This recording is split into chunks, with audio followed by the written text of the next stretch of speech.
ஐநோடன் மாவியடி அடிமொழி காணாதிருந்தோம் நயனம் ஒன்றுடைய வீரன் ஆயவன் நம்மை ஓற்றி துயர்தரத்தால் பெற்ற சொல்பு மக்கதையை கூறு வயகிரி முகத்திலே கணபதி காப்புதாமே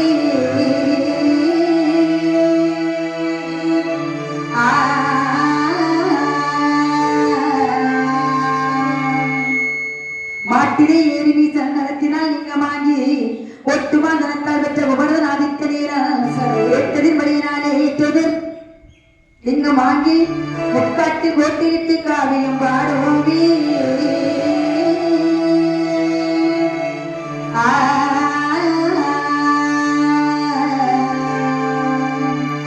நொச்சியோடு வச்சு நடிகருக்கு சம்பந்திப்பு பிச்சி பல போட்டு உன்னை வேடி ஒருவருக்கல்ல அச்சத்தை காட்டதை அவிடத்து செல்லாது வெச்சு முகமடித்த மெல்லி முத்தார் அம்மனே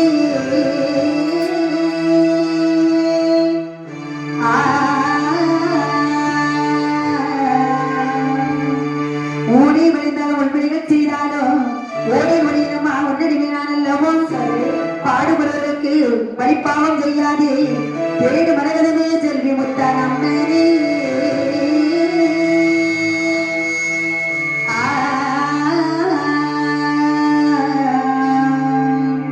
கல்ல நம்பிக்கை வளரும் கருத்தை நம்பினம் நீ வளரும் உன்னை கண்டால் வழிபொழியும் தேவி கண்டால் பயிரிழங்கும் பொன்னை கண்டால் வழிபொழியும் நூலை கண்டால் வண்டுரையும் சரி உன்னை நம்பி நான் இருந்தேன் உலக இழந்த மாதாவே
அந்த குள்ள முனிவர் ஆஹா. பார்ப்பதற்கு அழகாக இருக்கின்றார், சரி. குள்ளமாக இருக்கின்றார், ஆமா.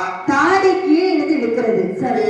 இதை பார்த்த கங்காதேவி தோழிமாக வந்து சொல்றார், எப்படி சொல்கிறாய்? அடியே என்ன? அத பாருடி, யார் வர்றா? ஒரு குள்ள முனிவர் வந்து கொண்டிருக்கிற பார்த்தாயா? குருமுனிவன் வந்து கொண்டிருக்கிறான். ஆமா. இந்த குருமுனிவனை பார்க்கக்கூடிய வழியிலே சரிதான், இவர் அகத்தியர் என்று சொல்லக்கூடிய ஒரு மகன் மாமுனிவன். உண்மைதான். கோபத்திலே கொடியவர், சரி. சாபம் கொடுப்பதிலே வல்லவர், சரிதான். தவத்தில் சிறந்த தவஞானி, ஆ, சிவபெருமானுடைய அருள்காட்சி பெற்றவர். சரி. உண்மை. ஆனால் பார்ப்பதற்கு குள்ளமாக தான் இருப்பார். இவருக்கு தற்பன்மை என்பது ஒரு நாளும் கிடையாது. ஆடிய பார்த்தீங்களா? தரதரதரன்னு இழுத்துட்டு போகுது. கீழே இருந்து விழுக்கிறது. ஆமா. உடனே முனிவர் நினைக்கின்றார், எப்படி? அடிய பெண்களை என்னை பார்த்து எண்ணி நகையாடிக் கொண்டிருக்கிறீர்கள். பத்தியாடி போக்குடி போக்க பத்தியா? ஆ, அவரு சாதாரணப்பட்டவர் தான். இப்படி இப்படிமா பார்த்துக்கிட்டு நம்மளை ஒரு மேல பாக்குறாரு. அடியே தோழி, அடி கங்காதேவிமார்களே, உங்களை பிடித்து நான் என்ன செய்ய போகிறேன் என்று பாருங்கள். சரிதான். அப்படி நினைத்து கங்காதேவியை பிடித்து கமலத்துக்குள் பிடித்து அடைத்து பொதியவரை உச்சியை போய் இருந்து தவம் செய்ய ஆரம்பிக்கின்றார். இந்த கங்கையினுடைய ஆணவத்தை குறைத்து விட்டார். ஆமா. கங்கைக்கு மனசுக்குள்ள எப்படி தெரியுமா நினைப்பு? என்ன? நீரின்றி அவ்யாது உலகம் என்று சொல்லுவார்கள். ஆமா. நாம் இல்லை என்று சொன்னால் இந்த உலக உயிரினங்கள் அனைத்துமே ஸ்தம்பித்து போய்விடும் என்று சொல்லக்கூடிய ஒரு ஆணவம். அந்த அகந்தையின் தன்மையினாலே தான் சாதாரணப்பட்ட மாமுனிவரை கேலி கிண்டல் செய்தார். ஆகையினால்தான் இப்பொழுது தற்சமயத்தில் பிடித்து அடைத்தால் மண்டலத்திற்குள் இப்படி அவர் அமர்ந்து கொண்டிருக்கப்பட்ட தருணத்திலே உலகத்திலே நினைக்கக்கூடிய ஆண்டவன் சிவபெருமான் மனதில் நினைக்கின்றார். இந்த கங்கையானவள் இப்படி மாமுனிவருடைய தவத்திலே கமண்டலத்திலே அடைகள் பட்டாரே, ஆனால் பூலக மக்கள் நரசேதம் அதிகரித்துக் கொண்டு போய்விடும். தண்ணீர் பஞ்சத்தில் அடிபட்டு வருவார்கள். எங்கு பார்த்தாலும் சரிதான். நீர் இல்லை என்று சொன்னால் இந்த உலகத்திலே ஆதார பொருள் எதுவுமே கிடையாது. அப்படி இருக்க இந்த அருள் மாமுனிவன் எப்பொழுது கண்விழிக்க கங்கையை எப்பொழுது திறந்து விடுவார்? அப்படி இருக்கிற நேரத்தில் பூலக மக்கள் தேவாதேவியிலும் சேர்ந்து பகவானிடத்தில் மறைகிறார்கள். சரி சுவாமி, எப்படி தண்ணீர் பஞ்சத்தை தீர்த்து தாருங்கள் சுவாமி. அப்படி என்று சொல்ல உடனே நான் பார்த்துக் கொள்கிறேன் என்று சொல்லிவிட்டு நாயக பெருமாள் மூத்த மகனாரை விக்ரேஸ்வரன் வைக்கின்றார். அப்பா விநாயகா, ஓடோடி வாப்பா. என்ன நடக்க முடியுமா? எங்க ஓட்டு நடக்கிறதுக்கு ஓடோடி வாப்பா. என்ன செய்வேன் தெரியுமா? பூலக மக்களின் இன்னல்களை தண்ணீர் பஞ்சத்தை தீர்த்து வர வேண்டும். உடனடியாக எட்டி பார்க்கின்றார். கமண்டலத்திற்குள்ளே அடைக்கப்பட்டிருக்கிறார். சரி, இது நாயகன் என்ன செய்கிறார்? காக்கை வடிவமாக எடுக்கின்றார். அந்த காகத்தின் வடிவம் கொண்டு அந்த கமண்டலத்தில் போய் உட்கார்ந்துட்டார். சரி, அப்படி பறந்து செல்லக்கூடிய வேளையிலே ஆமா கால் நகத்தினாலே கமண்டலத்தை சரித்து விடுகின்றார். சரிந்து விட்டதும் கங்காதேவி ஒரே உலகமங்க ஒரே வெள்ளப்புலமாக இருக்கின்றது. உலகமங்க ஒரே வெள்ளப்புலமாக இருந்ததோ எது வைக்கிறார்கள்? அதாவது ஆறுகள் குளங்கள் ஏரிகள் என்று சொல்லி ஆங்காங்கே கையமர்த்துகின்றார். ஆறுகளிலும் மட்டத்தவன மகிழ்ச்சியோடு ஓடக்கூடிய கங்கையானவனை கையமர்த்த வேண்டுமே என்று சொல்லி அவர்த்தி வாழ்க்கையால் இருக்கவில்லை. காட்டில் விட்ட காட்டு வாசிக்காகாது, நாட்டுக்கும் ஆகாது. அப்படி என்று நினைத்து இந்த 7 சமுத்திரமாக வளர்க்கின்றார். எப்படி என்று பார்த்தால் ஒன்றுங்கம்பு தீவு கப்பா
ஐந்தாவது கடல் ஆரியமான வள்ளிக்குள்ளும் ஐந்தாவது திருப்பாற்கடலாகவே கையமர்ந்துகின்றார். ஆறாவது கடல் நல்ல தண்ணீர் ஆறாங்கடல். இத்தனையும் சூழ்ந்திருக்கக்கூடிய கடல் ஏழாவது கடல் பெருங்கடல்.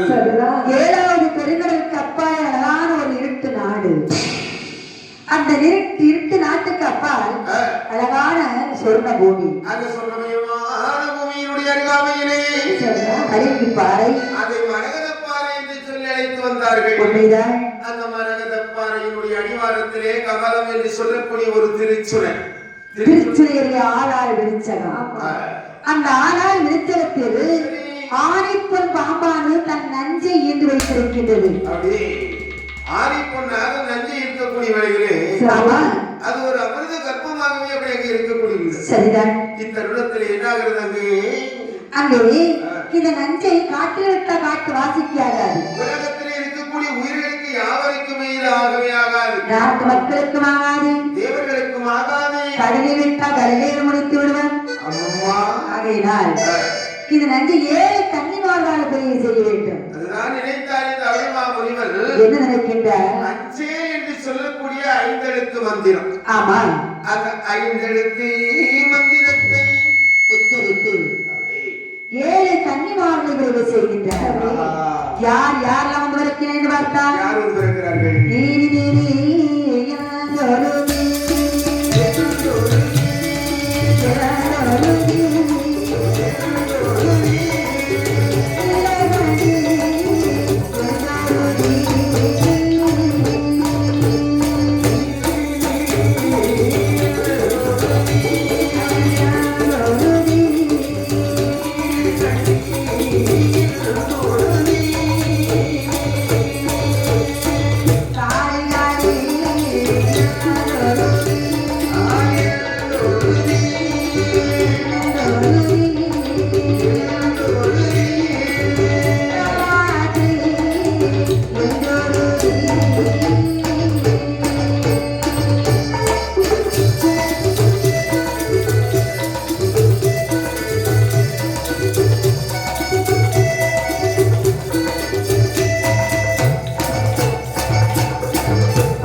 அப்படி 7 கன்னிமார்களை பதிவு செய்ததும் பிறந்த கன்னிமார்கள் திகைச்சு போயிட்டார் இந்த மாமுனிவர். ஆமா, அதாவது என்ன 5 பெண் பெற்றாலே அரசனும் ஆண்டி என்று சொல்வார்கள். அப்படிதானா? ஆமா. இங்க நமக்கும் 7 பெண் பிள்ளைகள் வந்து பிறந்திருக்கிறார்கள். சரிதான். எனத்தால் இந்த மாதிரிப்பட்ட பெண்கள் கிடைக்குமா? கிடைக்காது. இந்த உலகத்திலே எது கிடைத்தாலும் சரி, கிடைக்காம போனாலும் சரி, பெண் குழந்தை என்று சொன்னால் அது ஒரு பொக்கிஷமான ஒரு அருள் பாக்கியம். கால காலத்துக்கும் அருள் பாக்கியம் யார் எதிர்க்காங்களோ அவங்களுக்கு தான் பொம்பளை பிள்ளை வந்து பிறக்கும். இந்த பாக்கியம் செய்யாதவங்க, நன்மை செய்யாதவங்க யாரா இருந்தா ஆம்பளை பிள்ளை தான் வந்து பிறக்கும். அதாவது அந்த காலத்துல என்ன தெரியுமா சொல்லி வச்சிருக்காங்க? என்ன சொல்லிருக்காங்க? 5 பெண் பெற்றால் அரசனும் ஆண்டின்னு சொன்னாங்க. ஆனால் 5 விதமான குணங்களை பெற்றால் அந்த அரசனும் ஆண்டின்னு சொல்லுவாங்க. சரிதான். அந்த காலத்துல 7 பொம்பளை பிள்ளைகள் நம்ம வீட்டுல இருந்துட்டுமே லட்சாதிபதி ஆட்டாயெல்லாம் கோடி ஈஸ்வரன் ஆட்டையே மாறிடலாம். எவ்வளவு சிறந்த வழியெல்லாம் இருக்கு தெரியுங்களா? ஆம்பளை பிள்ளைகள் எத்தனை இருந்தாலும் சொல்லுவார்த்தை கேட்க மாட்டான். படிக்க வச்சா வேலைக்கு அனுப்பிவிட்டா வேலைக்கு போக மாட்டான். நம்ம கஷ்டப்பட்டு கடனை உடனே வாங்கி அவன் கவர்மெண்ட் உத்தியோகத்தை வாங்கி கொடுத்தாலும் சரி, ஒரே நாளையில ராஜினாமா பண்ணிட்டு வந்துருவான். நம்ம மூக்கே அறுத்து போட்டுருவான். இதே பொம்பளை பிள்ளைகள் வச்சுருங்க, 7 பொம்பளை பிள்ளைகள் நம்ம வீட்டுலதான் இருக்கணும். ராஜாவுக்கு ராஜான்னு நமக்கு அழகான கையை காலி வச்சுட்டு சந்தோஷமா நடக்கலாம். வளர்க்கக்கூடிய சமயத்துல வளர்க்கிற விதமா வளர்த்து பிள்ளைகளை நல்ல பருவமாட்ட ஆகிட்டோம். சரி, நம்ம வளர்க்காட்டாலும் தானா வளர்ந்துக்கிட்டு தான் போகுது. நம்மள வளர்க்க போன தண்ணியை ஊத்திட்டு அந்த பொம்பளை பிள்ளை வளர்ந்து வரக்கூடிய சமயத்துல நம்ம பெரிய பிள்ளைகள் 2 பிள்ளைகள் இருக்கு. சரி, அது பெரிய வெளியூர்ல சென்னை சில்க்ஸ்னு ஒண்ணு இருக்குதான். அங்க வேலைக்கு கொடுத்துட்டு வைங்க. மாசத்தோட சம்பளம் எவ்வளவு தெரியுமில்ல? எவ்வளவு வருது? ஒவ்வொரு பிள்ளைக்கு 20,000 ரூபாய். போதுமே. 40,000 ரூபாய்ச்சுதான். சரி. ஒரு பைசா செலவு பண்ணாம பொம்பளை பிள்ளை நேரம் நம்ம அக்கௌண்ட்ல அனுப்பி விட்டுக்கிட்டே இருக்கும். சரி. 2 பொம்பளை பிள்ளைகளுக்கே 40,000 ரூபாய்ச்சுன்னா இன்னும் நம்ம வீட்டுல 5 பொம்பளை பிள்ளைகள் இருக்கு. சரி. அங்க மெட்ராஸுக்கு போனா சும்மாவா இருப்பா? அதானே. இங்க வந்து அடுத்தவனை இறக்கி விட்டுக்கிட்டே இருப்பா. இவ்வளவு கூட நேரம் லலிதா ஜுவல்லரிக்கு சேர்த்து விட்டுட்டே வைங்க. ஏசி மாளிகை கம்முன்னு இருப்பா. ஜம்முன்னு இருக்கும். சம்பளம் எவ்வளவு தெரியுமாங்க? 25,000 ரூபாய் சம்பளம். சரிதான். 65,000 ரூபாய் மொத்தம் ஆச்சுது. சரி. இன்னும் நம்ம வீட்டுல 4 பொம்பளை பிள்ளை மிச்சம் தான் இருக்கு. இந்த பிள்ளைகள் என்ன செய்யறதுக்கு? இனி எல்லா பிள்ளைகளும் மெட்ராஸ் கட்டி கூட்டா நம்ம கையை காலை பார்க்கறதுக்கு ஆள் வேண்டாமா? அதனால உள்ளூர்ல இருக்கு பத்தியா? போத்தீஸ் ஜவுளி மாளிகை. அங்கதான் வேலைக்கு அனுப்பி விடணும். சரிதான். ஏன்னா நானும் தெரியல வேலைக்கு சொல்ல சும்மா நிறுத்தப்படாது. அனுபவம் இந்த உலகத்திலே சிறந்தது ஒரு வாழ்க்கை. சரி. அனுபவப்படட்டும். நம்ம பிள்ளை 4 ஆளோட பேசி பழகி எடுத்து வந்தாதானே 4 விதமான காரியமும் தெரியும். உலகம் என்ன, ஊர் என்ன, நாட்டு என்ன, நடப்பு என்ன கூடிய விவரத்தை தெரியட்டுமே. வீட்டுக்குள்ள இருந்தா என்ன தெரிய போகுதுன்னு சொல்லிட்டு சும்மா அனுப்பி விட்டு வைங்க. 2 பிள்ளைகள் அனுப்பி விட்டா ஒரு பிள்ளையாவது அனுப்பி விட்டுன்னு வைங்க. ஒரு பிள்ளைகளுக்கு அங்கே சம்பளம் தெரியுமா கொடுக்காங்க? எப்படி? உள்ளூர்ல 18,000 ரூபாய் சம்பளம் கொடுத்தாங்க. அது வீட்டுக்கு வந்துட்டு போயிட்டு வரதுக்கு மட்டும் நம்ம பிள்ளைகளுக்கு அனுப்பி காரை விட்டு கூட்டிட்டு போயிட்டு வந்துடுவாங்க. இன்னும் 3 பிள்ளைகளுக்கு முதல்ல இருக்கு. 2 பிள்ளைகளுக்கு வெள்ளுபாடு சொல்லி கொடுத்துட்டோம்னு வைங்க. ஆமா. கணக்கே கிடையாது. வருமானத்துக்கு அளவே வேண்டாம். அதாவது பிக்சட் சம்பளம். இது எப்ப அள்ளி கொட்டுது, எப்ப வருது, எப்ப போகுதுன்னு யாருக்கும் தெரியாது. இவங்களோட காலத்துல தம்பி கையை வச்சு எண்ணி புரோஜனம் இல்லை. சரிதான். 5 வருஷங்கள்லாம் கழிச்சுதான் 1.5 லட்சம் தான். ஆமா. இதுல மாற்றம் உங்களுடைய மிஷினை கொண்டு போயிட்டா எண்ணி திருப்பி கொண்டு வரும். இன்னொரு பொம்பளை இருக்கா? ஆமா. வீடு சுத்தி சொல்லி கொடுத்தான்னு வைங்க. வீட்டுல இருந்து வீடு சுத்திக்கணும், வீட்டு வேலையை பார்த்துக்கணும், நம்மளுக்கும் சோறுகறி ஆக்கி போட்டுக்கணும். சரி. இப்படி 7 பெண் பிள்ளைகள் இருந்தால் லட்சாதிபதி கோடிக்கு அதிபதியாக மாறிடலாம். ஆனால் அருள்மாமன் திகைச்சு போய் நிற்கிறார். என்ன செய்ய போறோம்? நாமளும் முற்றும் துறந்த மாமனிவர். இந்த மாமனிவராக இருக்கக்கூடிய நாமளும் இந்த 7 பெண் பிள்ளைகளை வைத்து கட்டி காப்பது என்பது நம்மாலே ஆகாத ஒரு கதை. சரிதான் என்பதை நினைத்து இந்த 7 கன்னிமார்களும் மண்ணிலே கிடத்தி விண்ணிலே மாயமாக மறைந்தார். 4 கன்னிமார்கள் நினைக்கிறார்கள். உனக்கு மூலகத்தில் வாழ விருப்பமா? எனக்கு ரொம்ப விருப்பமா தான் இருக்குது. சரி. விருப்பம் இல்லைன்னு யாரு சொல்ல போறா? ஆமா. வரை மூலகத்துல வாழ்வதற்கு விருப்பம் இருந்தாலும் நம்முடைய எண்ணங்களும் சிந்தனைகளும் ஒவ்வொருவருக்கும் ஒவ்வொரு விதமான எண்ணங்கள். உண்மைதான். அந்த பெரியவளை பத்தி அவளுக்கு ஏதோ ஒரு சிந்தனையில அவ கமந்தால புரிஞ்சு உட்கார்ந்துக்கிட்டு இருக்கா. அடுத்த உள்ளவளை பத்தி இவளுக்கு ஏதோ ஒரு சிந்தனையில அவ உட்கார்ந்துக்கிட்டு இருக்கா. சரி. இப்படி ஆளுக்கு ஒரு சிந்தனை அங்க வேக்கார எட்டி பாரு.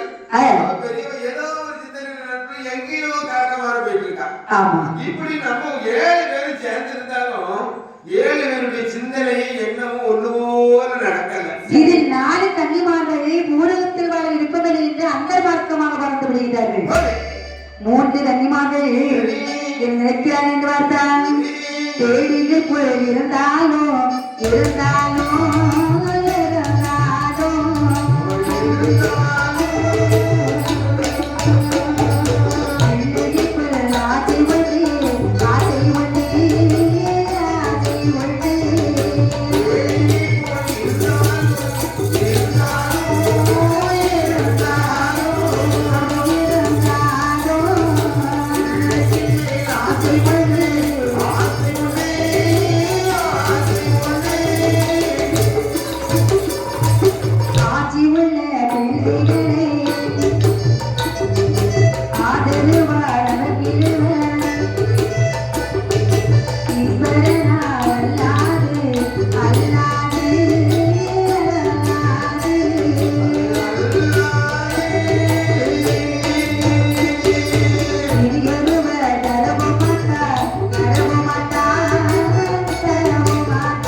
இருக்கா?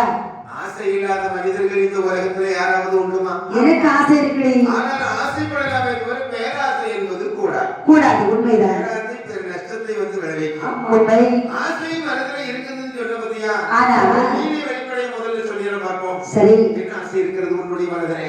என்னுடைய மனதிலே மன்னவன் இல்லாமல் மகளை பெற்றெடுக்க வேண்டும் என்ற ஆசை. சபாஷ். இந்த மாதிரி என்னுடைய இந்த உலகத்திலே வையகத்திலே நாம் ஒரு ஆண் மகனுக்கு கட்டுப்பட்டு வாழ்வது என்பது நம்முடைய எண்ணத்திலே இருக்கப்படாது. சரிதான். ஆண்கள் என்று சொன்னால் என்ன தெரியுமா நினைக்கிறாங்க? என்ன நினைக்கிறாங்க? நான் தான் பெரியவன், நான் இல்லாமல் இந்த உலகத்தில் எதுவும் இல்லை என்று நினைக்கக்கூடிய இந்த ஆடவனுடைய மனதிலே இப்படி ஒரு எண்ணம் இருக்கின்றது அல்லவா?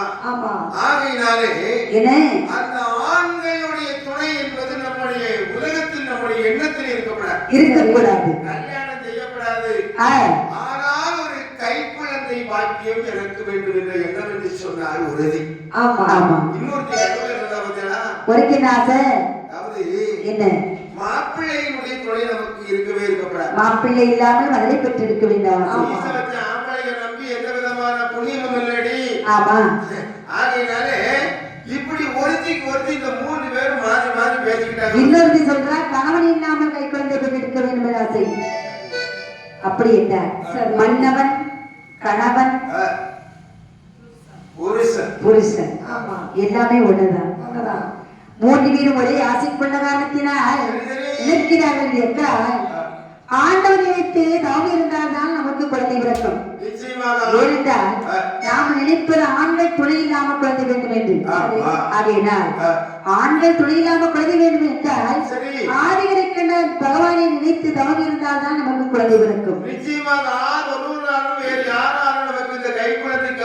நிச்சயமாக தர முடியாது என்று 3 கன்னி பெண்களுடைய மனதிலே திடமான ஒரு சிந்தனை வந்து சேர்ந்தது. சிந்தனை செய்ய 3 கன்னிமான சொல்லில் சென்று தீர்த்தமாடி மற்றொடுத்து ஆதி வரைக்கும் பகவான் நினைத்திடம் இருக்கின்றார்கள். அந்த தவ வலிமையானது எப்படி இருக்கிறது பார்த்தா கட்டெடுத்து மனமோ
ஆண்டவனுக்கு நோவிக்கக்கூடிய வலிமையான எப்படி இருக்கிறது பார்த்தால் காற்றெடுத்த மனமோடி கரை அமற்றி எழுதுகின்றது. ஏற்றமன செவிகுரத்தில் எலும்புகள் கீழே இருக்கின்றது. அவர்களுடைய திரு சடைமுடியானது ஓங்கி வளர்ந்தது அல்லவா? கொண்டைய சிறகுருவிகள் கூடு கட்டி முட்டையிடுகின்றது. அழகாத்து குஞ்சு பறித்து தன்னுடைய இனத்தை இனப்பெருக்க செய்து கொண்டிருக்கிறது. மாபெரிய தவம். ஆமாம்மா, கருணாகமானது வலது செவி குருத்துக்குள்ளதாக நுழைந்து இடது செவி குருத்து வழியாக வெளியே வருகின்றது. ஆமா, இப்படி எத்தனையோ செய்திகள் தவறுகள் தொந்தரவுகள் இருந்தாலும் கன்னி பெண்களுடைய மனதானது காந்த ஊசி மாதிரி கூர்மையாக திடமாக சின்னமாகத்தான் இருந்து கொண்டிருக்கிறது. ஓம் நமச்சிவாய மந்திரத்தை பிரணவ பொருளாக சொல்லி என்னும் சிந்தனையும் அல்லும் பகலும் 60 நாழிகையுமாக ஆதி அந்தமில்லாத பரம்பொருளாகிய ஆண்டவரை மனதில் நினைத்தார். ஆதி வரைக்கும் பகவான் நினைத்து மனதாக இருக்கின்றார்கள். தவத்தை செய்யக்கூடிய தருணத்திலே இங்கே ஒரு தவம் இருக்கு. கைலாசமணியில் பகவானை பார்த்து பார்வதியானவள் என்ன செய்கிறேன் பார்த்தால் சொல்கிறார். ஆண்டு பகவானே இறக்கமில்லா ஏசிவரி என்னை போ பெண்ணல்லவா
காரணத்தில் 3 கன்னிமார்கள் உங்களை நினைத்து தவறு இருக்கின்றார்கள்.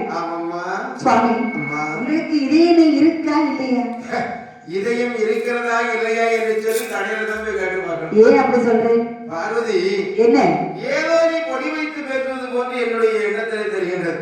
என்ன வேண்டுமோ நேரடியாகவே நீ என்னிடத்தில் தாராளமாக கேட்கலாம். இல்லை சுவாமி, காரணத்தில் 3 கன்னிமார்கள் உங்களை நினைத்து தவறு இருக்கின்றார்கள்.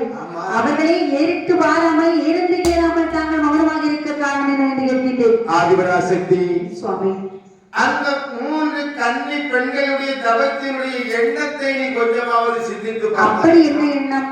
அடவியிலே வந்து தவத்தை செய்கிறார்கள். ஆமா, அதுவும் ஆடவனுடைய துணை இல்லாமல் கைக்குழந்தை கருவாக்கி வேண்டும் என்று சொல்லி, ஆடவன் இல்லாமல் கைக்குழந்தை வேண்டும் என்று கொடுக்க முடியுமா? தவம் இருக்கிறார்கள். கொடுத்து விட வேண்டியதான சுவாமி? சாதாரணப்பட்ட கதை மாதிரி நிதானமாக சொல்லிவிட்டாய். ஏன் அப்படி சொல்கிறீர்? அவர்களுக்கு நான் வரத்தை கொடுப்பது உண்டுமையானால் மாதிரிப்பட்ட கன்னி பெண்கள் எல்லாம் எம்மாதிரிப்பட்ட ஆண்களை மதிக்கவே மாட்டார்கள். சரி, ஆமா, மதிப்பு ஏற்கனவே மதிப்பு மரியாதையும் வேற ஏறி கொடிதான் பறக்குது. அதுக்கு தான் நீங்க நடக்கணும். அதாவது என்ன நடந்தாலும் குத்தம் இருந்தாலும் குத்தம் சொல்லக்கூடிய வீட்டுல எப்படி இருந்தாலும் அவங்க மாடு வீட்டு தான் நடக்கணும். அவ்வளவுதானா? 8 மணிக்கு வீட்டுக்கு வந்தாலும் இப்பவே வந்துட்டே நகோடி மாறி விட்டுருவான். சரிதான். 10 மணிக்கு மேல வருவானா ஏவை ஊர் மாட்டு வச்சுட்டா வரலே இருக்கும். கேட்க மாட்டானா? 2 கேட்கறது யாரு? அதே பொண்ணுதானே. சரி, காலையில சீக்கிரமா எந்திரிச்சு போயிட்டு வெளியில போயிட்டு சாமி எல்லாம் கும்பிட்டு வருவாங்க. யாரை பார்க்க போயிருவா. சரி, வீட்டுக்குள்ளே இருந்துட்டேன்னு வைங்க, இப்படியே சோத்தாமட்டு மாதிரி வீட்டுக்குள்ளே இருக்கிற எங்கேயாவது வேலை ஜோலிக்கு போகப்படாதாமா. வெள்ளை சட்டை போட்டு போனா மைல போராது நினைக்கிட்டு இருந்துருவா. போரா சொல்லுவாளா சொல்ல மாட்டாளா? சொல்லுவா. போற வாக்குக்கு அதுக்கு 1500 ரூபாய் சம்பளம் வாங்கிட்டு வருவாங்க. அதுக்கு போற வாக்க பாருன்றுவா. சரி, பழைய சட்டையை போட்டுட்டு போவேன்னு பார்த்தாச்சுன்னா திருக்கு பயிருக்கு போய் கட்டி கொடுத்துருக்குவாரு. நிறைய பட்டு துணியா இருக்குது. அதுல ஒண்ணு எடுத்துட்டு போறது ஸ்டேட்டஸ் தெரியாத பையன். எப்படி சொல்லுவா? ஸ்டேட்டஸ் தெரியாத பையனுக்கு என்ன கட்டி வச்சுட்டான். சரி, இன்னொரு 1 வாரத்துக்கு தங்கி வேலைக்கு போவோம் அப்படின்னு 1 வாரம் தங்கி வேலைக்கு போறோம்னு வைங்க. வீடு ஒண்ணு இல்லையாவே உனக்கு ஞாபகம் வந்தா போய் இருக்கேன்னுவா. சரி, 1 வாரம் இப்ப வீட்டுலயே இருந்து பக்கத்துல வேலை பார்ப்பேன்னு சொல்லி பாத்துக்கிட்டு தான் வைமே. உள்ளூர்ல நீ என்னத்தை வேலை பார்த்து கிழிச்சு தள்ள போயிருந்துருவா. சொல்லுவாங்க சொல்ல மாட்டாங்க.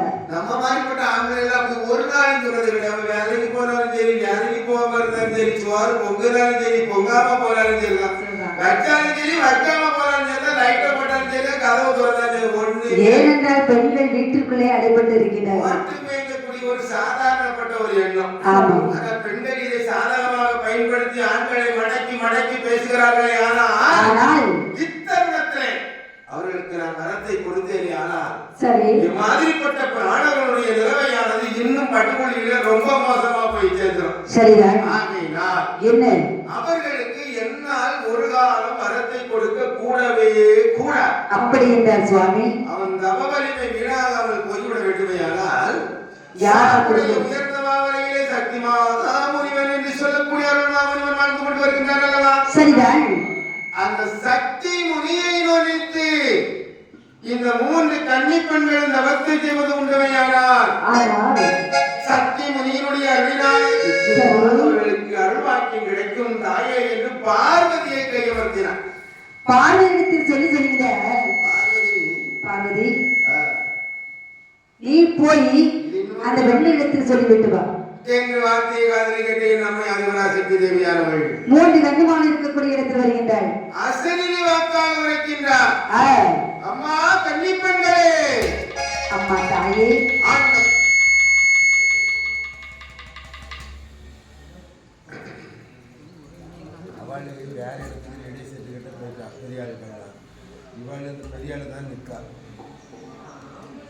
இப்படி இருக்கிற நேரத்தில் அம்மா பெண்களே, ஆமா பார்வதி வார்த்தை பெண்கள் கேட்கிறார். அம்மா, நாங்கள் அப்பாவை நினைத்துதானே தவம் இருந்தோம். தாங்கள் அம்மா வந்திருக்கீங்க.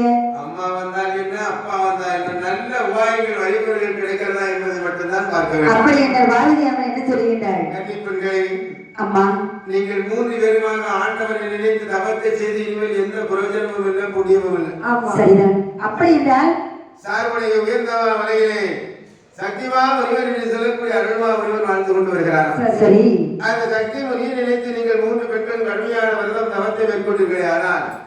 சக்தி முனியை நினைத்து நிச்சயமாக உங்களுக்கு சக்தி முனியுடைய அருளாலே கைக்குழந்தை தொடர் வாக்கியமானது கிடைக்கும். அப்படி நினைத்து அந்த 3 கன்னிமார்கள் அந்த வார்த்தை கேட்டு சொல்லி சென்று நிறுத்தமாடி வார்த்தெடுத்து சக்தி முனிவரை நோக்கிதான் இருக்கிறார்கள்.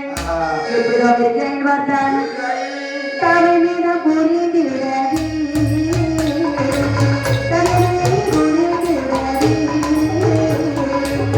சக்தி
சிவபெருமானுடைய சொல்லை கட்டாமல் இந்த 3 கன்னிப் பெண்கள் நம்மை நினைத்து கடுமையான தவத்தை செய்து கொண்டு வருகிறார்களே, அவர்களுக்கு நிச்சயமாக வரத்தை கொடுப்பது நம்முடைய கடமை அல்லவா? சக்தி மலையை விட்டு எழுந்தால் ஏகாந்தமாக வழிகள் பல கடந்து நடந்து நடந்து நடந்து நடந்து நடந்து நடந்து வந்துகிட்டே இருக்கிறார். அதாவது அந்த காலத்துல எந்த இடத்துக்கு போறாலும் சரிதான், நடந்துதான் போகணும். காசியில இருந்து கன்னியாகுமரி வர வந்தாலும் சரிதான், நடராஜா வண்டி தான் அவருக்கு சொந்தமே தவிர வேற எந்த வசதியும் கிடையாது. நடந்துதான் போகணும், நடந்துதான் வரணும். கொஞ்சம் காசு பணம் இருக்கக்கூடிய சரிதான். இன்னும் கொஞ்சம் காரியமா இருக்கக்கூடியவங்க குதிரையில போவாங்க. ஆமா. ஆனா நடந்து போகக்கூடியவங்க தான் அந்த காலத்துல அதிகமா இருந்தாங்க. சரி. இந்த காலத்துல எவ்வளவு வசதி இருக்கு போச்சா? உண்மைதான். நினைச்ச இடத்துக்கு படார்னு போயிட்டு வந்தாங்க. ஏற்கனவே ஏர்கூலர் பஸ், உடஞ்ச பஸ், வரவு பஸ், மினி வண்டி, குட்டி வண்டி, அப்படி இப்படி எக்கச்சக்க வண்டி அனுப்பி விட்டுக்கிட்டே இருக்கிறாங்க. சரி. இதுக்கு மேல இன்னும் எவ்வளவோ போக்குவரத்துகள் வந்து சாடிக்கிட்டே இருக்கிறது. சரிதான். பையனா நான் போன போக்க கண்டாச்சுன்னா நான் எங்கட முடிஞ்சான்னு தான் நான் நினைச்சேன். ஆமா, இப்ப அவ்வளவு வேற வகையாட்டு இருக்குது. நான் கருத்தே பார்த்துக்கிட்டே தான் இருந்தேன். திருக்குல தான் மணிவாரா இல்ல அந்த பக்கத்துல முடிவானா நினைச்சேன். சரி. தப்பி உருட்டு திரண்டு போயிட்டு இப்போ ஓடி வந்திருக்கான். இந்த மாதிரிப்பட்ட வேகமான போக்குவரத்துகள். ஆமா. நம்ம எல்லாம் ஜாலிதான் போயிட்டு நம்ம இங்கட கூட தான் போயிருக்கோம், அவன் அங்கட போயிட்டான். இருக்கானே இல்லையா? இன்னும் சில பேர் காரோட போயிட்டான்னா அவன் அதையும் தாண்டி போயிடும். இப்படி எக்கச்சக்கமான போக்குவரத்து வசதிகள் எல்லாம் இந்த காலத்துல வந்தாச்சு. அதனால அக்காலத்துல எங்க சென்றாலும் சரி, காசியாக இருந்தாலும் சரி, கன்னியாகுமரியாக இருந்தாலும் சரிதான், ராமேஸ்வரமாக இருந்தாலும் சரிதான், ஸ்ரீலங்கையாக இருந்தாலும் சரி, நடந்துதான் போகணும், நடந்துதான் வரணும்.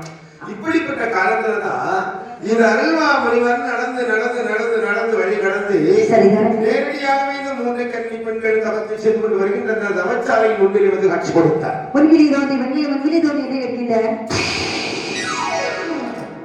அம்மா சுவாமி, கன்னிமார்களே, சுவாமி, யாம் சக்திமணிவன் உங்களுக்கு காட்சி தந்தோம்.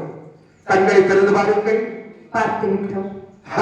எதற்காக எம்மை நினைத்து கடுமையான தவத்தை செய்து கொண்டு வந்தீர்கள்? சுவாமி, அம்மா, ஆண்கள் துணை இல்லாமல் ஒரு குழந்தை பெற்றிருக்க வேண்டும் என்ற ஆசையோடு உங்களை நோக்கி தொடர்கின்றோம். விபரீதமான ஆசை, ஆனால் விரோதமான எண்ணம். ஆமா. இந்த உலகத்துல இம்மாதிரிப்பட்ட விரோதமான எண்ணம் கொண்ட பெண்களை நாம் கண்டது கிடையாது. எம்மை நினைத்து யாரும் இப்படி கடுமையான தவத்தை செய்தது கிடையாது. கன்னிமார்களே, உங்களுடைய தவ வலிமை, உங்களுடைய எண்ணம் ஈடேற வேண்டும். ஆனால் உங்களுக்கு ஒரு வழிமுறை சொல்கிறேன்.